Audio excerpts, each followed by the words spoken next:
These are the 5 homes that I'd never buy if I was looking to buy something right now. Not all homes are created equal. They're all a little bit different. But what I want to do is set you up so you don't get into a financial disaster that you're going to regret for the rest of your life or for as long as you're in your home. I'm going to jump right off the bat with flipped homes. Now, the term flipped homes is a big negative term for me. I don't like flipped homes. No! God, please, no! I can tell you what I love. I love high quality renovations. I love an old home that's been brought back to life for the next 50, 60, 100 years. So please don't look at a high quality renovation and a flipped home as the same thing.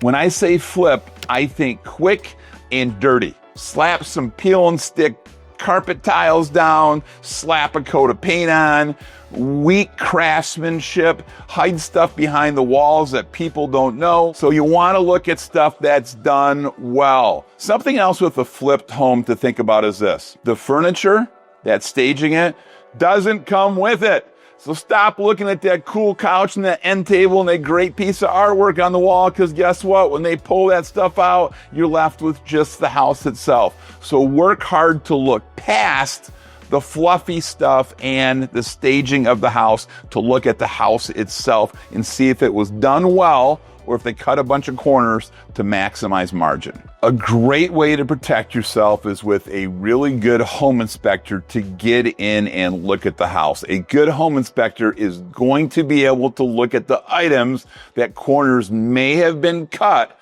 just to look good, but they don't function well and they're not going to stand the test of time. Number 2, homes on busy roads, major roads, highways, that noise, that road out front, the piece that you just can't fix because the location of the house is always going to be there.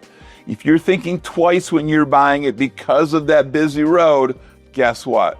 Your next seller at some point is going to have that same reservation.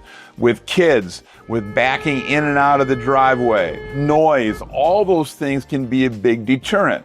I will tell you, if you can get a dramatically lower price on it because of it, you may do it, but be cautious. You're going to have the same issue with the next buyer, and it's something that can't be fixed. Okay, number 3, a hillside home without the structural support that they need to have to stand up over a long period of time, literally stand up. But if there are structural issues with that house, you are a mudslide, landslide, earthquake away from your dream house being gone. I would be very cautious about looking at these homes. Make sure you've got the right inspector. Make sure you bring in a structural inspector. Structural inspector has some engineering background. They're going to know if a house was built well and if it is going to do well in a weird environment or a strange environment like a hillside home. Number 4, the crooked house. Houses with floors that are not level is a huge indicator of a bigger issue like a foundation issue.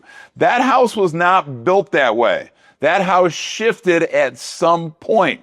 Now, if this is a 100-year-old home and it shifted 1 inch across the house over 100 years, I'm not as potentially concerned about that if I can fix it. Can I go in the basement? Can I jack the house up? Can I move some stuff around?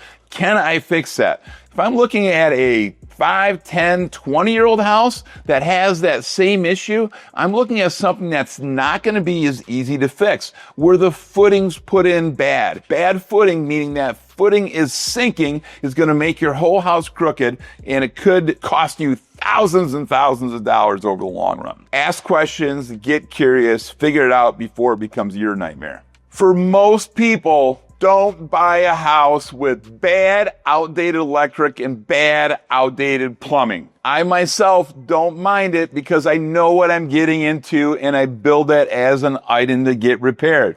Remember, all things can be fixed with time and money, but it's very expensive potentially. Electric systems, the old knob and tube, old electrical wires, that stuff left unchecked, your house can potentially burn down. It is expensive to get homeowners insurance for a house with old, outdated outdated electric.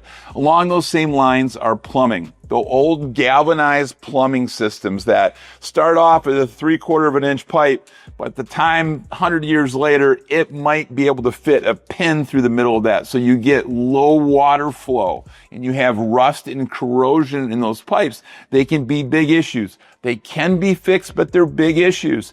Along with old plumbing, don't forget the line going out to the sewer system. If you have a sewer system, there's a good chance that that pipe may also be corroded. It might have roots coming in. It might be close to failure. Make sure you get an inspection on that sewer piece. Had a client recently spent $30,000 to repair the sewer from their basement out to the street. It's a broad stroke thing. Say don't buy it. I would say know what you're getting into and get in with your eyes wide open. Summing all this up, I think you really need to know yourself, know your pain threshold, know what you want and what you're getting into, because some of these houses can be great for a variety of reasons, but you want to know, are you the person that wants to dive in? Do you have the checkbook that you can rip some checks and get these things fixed? Or do you want to just move in and enjoy a house without all the stress? For years, I swung the hammer. I did the work. I did the plumbing. I did the electric. I did the tile. I did the floors. I did the trim. I did the cabinets. I swing a checkbook more these days when I do a renovation. So know who you are, know where you are, know what you're getting into. Just be aware. And if you don't want it to be a big pain, I've got a video you should check out on home renovations you're going to regret after you move in.